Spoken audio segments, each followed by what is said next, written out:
Hi students, this session discuss stiffness metrics. Now, stiffness stiffness is the force produced by unit displacement. Force per unit displacement stiffness. P is equal to K into delta. From that, P by delta is equal to K. This is stiffness expression. The force per unit displacement is stiffness. I will continuous beam consider A, B, C continuous beam consider.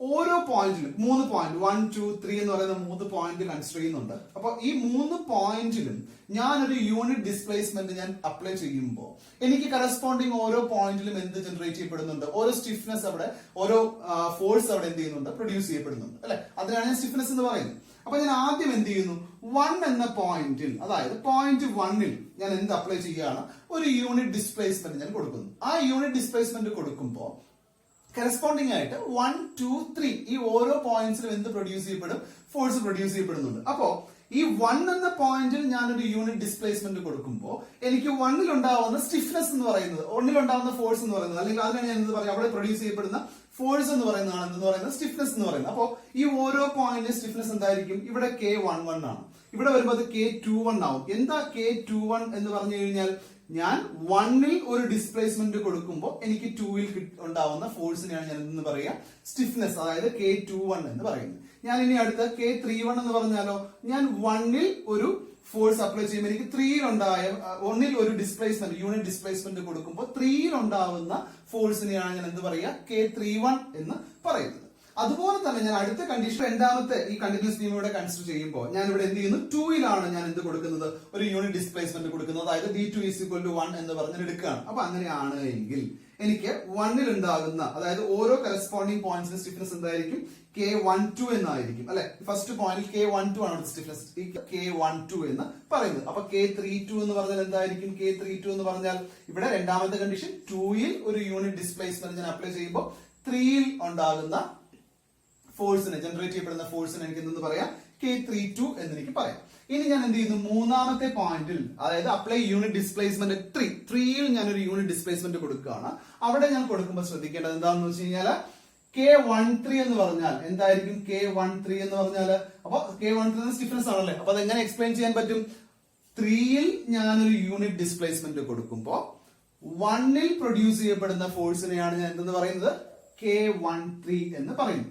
അപ്പൊ K23 എന്ന് പറഞ്ഞാലോ, 3ൽ ഞാനൊരു unit displacement കൊടുക്കുമ്പോൾ 2ൽ produce ചെയ്യപ്പെടുന്ന ഫോഴ്സിന് എനിക്ക് എന്തെന്ന് പറയാം, K23 എന്ന് പറയാം. അപ്പൊ അങ്ങനെയാണെങ്കിൽ ഞാൻ ഇവിടെ ഓരോ പോയിന്റിലെയും P1ലെയും P2ലെയും P3ലെയും ഫോഴ്സ് ഞാൻ കാൽക്കുലേറ്റ് ചെയ്യുകയാണ്. അത് കാൽക്കുലേറ്റ് ചെയ്യുമ്പോൾ ശ്രദ്ധിക്കേണ്ട കാര്യം എന്ന് വെച്ചാൽ, എന്തായിരിക്കും P1 എന്ന് വെച്ച് കഴിഞ്ഞാൽ, അപ്പൊ P1 ശ്രദ്ധിക്കേണ്ടത് D1ഉം D2ഉം D3യും കാരണം ഈ പറയുന്ന ഫസ്റ്റ് പോയിന്റിൽ എന്ത് പ്രൊഡ്യൂസ് ചെയ്യപ്പെടുന്നുണ്ട്, ഫോഴ്സ് പ്രൊഡ്യൂസ് ചെയ്യപ്പെടുന്നുണ്ട് അല്ലെ. അപ്പൊ അങ്ങനെയാണെങ്കിൽ P1 എങ്ങനെയായിരിക്കും, ആദ്യം ഞാൻ D1 കൺസിഡർ ചെയ്യുന്നു. D1 കൊടുക്കുമ്പോൾ ഇവിടെ എന്താ K1 വാല്യൂ, K11 എന്നാണ് വാല്യൂ അല്ലെ. കാരണം എന്താ, P = K into delta. അപ്പൊ ഫസ്റ്റ് പോയിന്റ്, ഫസ്റ്റ് ഇവിടുത്തെ ഈ കണ്ടിന്യൂസ് ബീം എടുക്കുകയാണ്, ഞാൻ D1ലാണ് ഞാൻ എന്ത് കൊടുത്തത്, യൂണിറ്റ് ഡിസ്പ്ലേസ്മെന്റ് കൊടുത്തത്. അപ്പൊ അങ്ങനെയാണെങ്കിൽ അവിടെ വാല്യൂ എന്തായിരിക്കും, D1 into K11 എന്നുള്ളതായിരിക്കും, അല്ലെങ്കിൽ K11 into D1. ഇനി അതുപോലെ തന്നെ രണ്ടാമത്തെ ഫിഗർ എടുക്കുമ്പോഴോ ഇവിടെ കൊടുത്തേക്കുന്നത് എന്താ, D2ലാണ് ഞാൻ എന്ത് കൊടുത്തിട്ടുണ്ടായിരുന്നത്, അല്ലെങ്കിൽ സെക്കൻഡ് പോയിന്റിലാണ് ഞാൻ എന്തെടുത്തത്, യൂണിറ്റ് ഡിസ്പ്ലേസ്മെന്റ് കൊടുത്തിട്ടുള്ളത്, അല്ലെങ്കിൽ D2 = ആണ് ഞാൻ 1 എന്ന് കൺസിഡർ ചെയ്തിട്ടുള്ളത്. അപ്പൊ അങ്ങനെയാണെങ്കിൽ ഇവിടുത്തെ കറസ്പോണ്ടിങ് ഫോഴ്സ് എങ്ങനെ കണ്ടുപിടിക്കാനായിട്ട് പറ്റും, K12 into D2 എന്നല്ലേ, K12 into D2 എന്നാണ്. ഇനി ഞാൻ അടുത്ത് എന്ത് ചെയ്യുന്നു, മൂന്നാമത്തെ പോയിന്റ് കൺസിഡർ ചെയ്യുന്നു. മൂന്നാമത്തെ കൺസിഡർ ചെയ്യുമ്പോൾ ഞാൻ എവിടെ ഏതാ എടുത്ത, യൂണിറ്റ് ഡിസ്പ്ലേസ്മെന്റ് 3 = 1 എന്ന് പറഞ്ഞാണ് ഞാൻ എടുത്തിട്ടുള്ളത് അല്ലെ. അപ്പൊ അങ്ങനെയാണെങ്കിൽ എനിക്ക് അവിടെ P1 വാല്യൂ എങ്ങനെ കാൽക്കുലേറ്റ് ചെയ്യാം, K13 into D3 എന്ന് കിട്ടും അല്ലെ. അപ്പൊ ഈ ഫസ്റ്റ് ഇക്വേഷൻ കിട്ടിയില്ലേ. ഇനി രണ്ടാമത്തെ ഇക്വേഷൻ എങ്ങനെ എഴുതാൻ പറ്റും, നേരത്തെ പോലെ തന്നെ ഞാൻ ഇപ്പൊ ഇവിടെ കണ്ടുപിടിക്കുന്നത് എന്താ, P2 ആണ് നീ കണ്ടുപിടിക്കേണ്ടത് അല്ലെ. P2 കണ്ടുപിടിക്കുമ്പോൾ ആദ്യം ഞാൻ എവിടെയാണ് ഡിസ്പ്ലേസ്മെന്റ്, D1ലാണ് ഈ ഫിഗറിൽ ഞാൻ കൊടുത്തേക്കുന്നത് യൂണിറ്റ് ഡിസ്പ്ലേസ്മെന്റ്. അങ്ങനെയാണെങ്കിൽ ഇവിടുത്തെ വാല്യൂ എന്തായിരിക്കും, D1 അല്ലെങ്കിൽ K21 into D1 അല്ലെ, K21 into D1 എന്നായിരിക്കും. ഇനി രണ്ടാമത്തെ ഫിഗർ വരുമ്പോഴോ K22 into D2, കാരണം D2ലായിരുന്നു ഞാൻ എന്ത് കൊടുത്തിട്ടുണ്ടായിരുന്നത്, യൂണിറ്റ് ഡിസ്പ്ലേസ്മെന്റ് കൊടുത്തിട്ടുണ്ടായിരുന്നത്. അപ്പൊ എന്ത് കിട്ടും, K22 into D2 എന്ന് കിട്ടും അല്ലെ. ഇനി മൂന്നാമത്തെ കണ്ടീഷൻ ആണെങ്കിൽ K23 into D3 എന്നായിരിക്കും മൂന്നാമത്തെ കണ്ടീഷൻ വരുന്നത്. ഇനി P3 അതുപോലെ കണ്ടുപിടിച്ചൂടെ? എളുപ്പമല്ലേ? എങ്ങനെയാണ്? P3 കൺസിഡർ ചെയ്യുമ്പോൾ ഡിസ്പ്ലേസ്മെന്റ് എവിടെയായിരുന്നു? 1-ലായിരുന്നു. അപ്പോ D1 ആണ്. ഇനി സ്റ്റിഫ്നെസ് വാല്യൂ എത്രയാണ്? K31. അപ്പൊ K31 into D1. ഇവിടെ വരുമ്പോഴോ K32 into D2. Then മൂന്നാമത്തെ കണ്ടീഷനോ K33 into D3. അല്ലെ?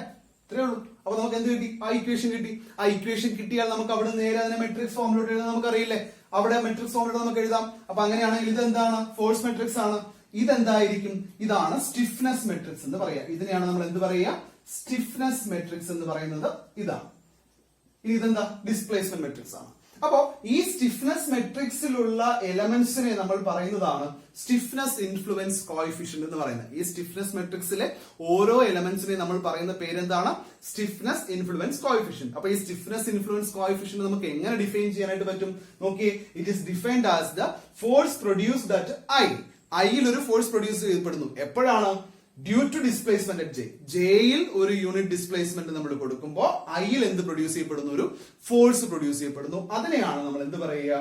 സ്റ്റിഫ്നെസ് ഇൻഫ്ലുവൻസ് കോഎഫിഷ്യന്റ് എന്ന് പറയുന്നത്. ഇനി അപ്പൊ അങ്ങനെയാണെങ്കിൽ ഈ ഡയഗണൽ എലമെന്റ്സ് നമുക്ക് എന്ത് പറയാം? K11, K22, K33 എന്ന് പറയുന്ന ഡയഗണൽ എലമെന്റ്സ് നമുക്ക് എങ്ങനെ പറയാം? ഡയറക്ട് സ്റ്റിഫ്നെസ് ഇൻഫ്ലുവൻസ് കോഎഫിഷ്യന്റ് എന്ന് നമുക്ക് പറയാം, അല്ലെ? അപ്പൊ ഈ direct stiffness influence coefficient values എന്തായിരിക്കും? പോസിറ്റീവ് ആയിരിക്കും. ഓർമ്മിച്ചു കൊള്ളുക, ഈ K11, K22, K33 എന്ന് പറയുന്നത് എന്താണ്? ഡയറക്ട് സ്റ്റിഫ്നെസ് ഇൻഫ്ലുവൻസ് കോഎഫിഷ്യന്റ് ആണ് എന്ന് പറയുന്നത്. K11, K22, K33 എന്ന് പറയുന്നത് അതിന്റെ വാല്യൂസ് എന്തായിരിക്കും? എപ്പോഴും പോസിറ്റീവ് ആയിരിക്കും. ഇനി ബാക്കിയുള്ളതോ ക്രോസ് സ്റ്റിഫ്നെസ് ഇൻഫ്ലുവൻസ് കോഎഫിഷ്യന്റ് ആണ്. ബാക്കിയുള്ള എലമെന്റ്സ് അതായത് K21, K12, K13 എന്നൊക്കെ പറയുന്നത് എന്തായിരിക്കും? ക്രോസ് സ്റ്റിഫ്നെസ് ഇൻഫ്ലുവൻസ് കോഎഫിഷ്യന്റ് ആണ്. അതിന്റെ വാല്യൂ എപ്പോഴും എന്തായിരിക്കും? അത് പോസിറ്റീവ് ആകാം, അതുപോലെ തന്നെ നെഗറ്റീവ് ആവാം. മാത്രമല്ല ഒരു സ്റ്റിഫ്നെസ് മെട്രിക്സ് എന്ന് പറയുന്നത് എപ്പോഴും എന്ത് തന്നെയായിരിക്കും? ഒരു സ്ക്വയർ മെട്രിക്സ് ആയിരിക്കും. അപ്പോൾ ഇത്രയും കാര്യങ്ങളാണ് നമുക്കൊരു സ്റ്റിഫ്നെസ് മെട്രിക്സിനകത്ത് നമ്മൾ ഓർമ്മിച്ചിരിക്കേണ്ടത്. എന്താണ്, എങ്ങനെയാണ് സ്റ്റിഫ്നെസ് മെട്രിക്സ് ഫോം ചെയ്യുന്നത്? ഒരു കണ്ടിന്യൂസ് ബീം എടുക്കുക, എന്നിട്ട് ഓരോ പോയിന്റിലും യൂണിറ്റ് ഡിസ്പ്ലേസ്മെന്റ് കൊടുക്കുക. കൊടുത്തതിന് ശേഷം എന്ത് ചെയ്യുക? ഓരോ പോയിന്റ്സിലെയും ഫോഴ്സ് നമ്മൾ എന്ത് ചെയ്യുന്നു? കാൽക്കുലേറ്റ് ചെയ്യുന്നു. ആ ഫോഴ്സ് കാൽക്കുലേറ്റ് ചെയ്താൽ അതിനെ മെട്രിക്സ് ഫോമിലോട്ട് കൺവെർട്ട് ചെയ്യുക. അപ്പോഴാണ് നമുക്ക് എന്ത് ഫോം ചെയ്യാൻ പറ്റുക? സ്റ്റിഫ്നെസ് മെട്രിക്സ് ഫോം ചെയ്യാൻ പറ്റുക. ആ സ്റ്റിഫ്നെസ് മെട്രിക്സിലെ ഓരോ എലമെന്റ്സിനും നമ്മൾ എന്തെന്ന് പറയുന്നു? സ്റ്റിഫ്നെസ് ഇൻഫ്ലുവൻസ് കോഎഫിഷ്യന്റ് എന്ന് പറയുന്നു. ഡയഗണൽ എലമെന്റ്സിന് ഡയറക്ട് സ്റ്റിഫ്നെസ് ഇൻഫ്ലുവൻസ് കോഎഫിഷ്യന്റ് എന്നും നോൺ ഡയഗണൽ ആയിട്ടുള്ള ബാക്കിയുള്ള റിമൈനിങ് എലമെന്റ്സിന് നമ്മൾ എന്തെന്ന് പറയുന്നു? ക്രോസ് സ്റ്റിഫ്നെസ് ഇൻഫ്ലുവൻസ് കോഎഫിഷ്യന്റ് എന്ന് നമ്മൾ അതിനെ പറയുന്നു. അതിന്റെ sign cross stiffness influence coefficient ആണെങ്കിൽ സൈൻ എന്തായിരിക്കും? പോസിറ്റീവ് നെഗറ്റീവ് ആവാം. ഡയറക്ട് സ്റ്റിഫ്നെസ് ഇൻഫ്ലുവൻസ് കോഎഫിഷ്യന്റ് ആണെങ്കിൽ സൈൻ എപ്പോഴും എന്ത് തന്നെയായിരിക്കും? പോസിറ്റീവ് തന്നെയായിരിക്കും. എപ്പോഴും സ്റ്റിഫ്നെസ് മെട്രിക്സ് എന്ന് പറയുന്നത് എന്തായിരിക്കും? Will be A square matrix. So നമുക്ക് ഇനി അടുത്ത സെഷനിൽ what is the relation between stiffness matrix and flexibility matrix എന്നുള്ള കാര്യം നോക്കാം.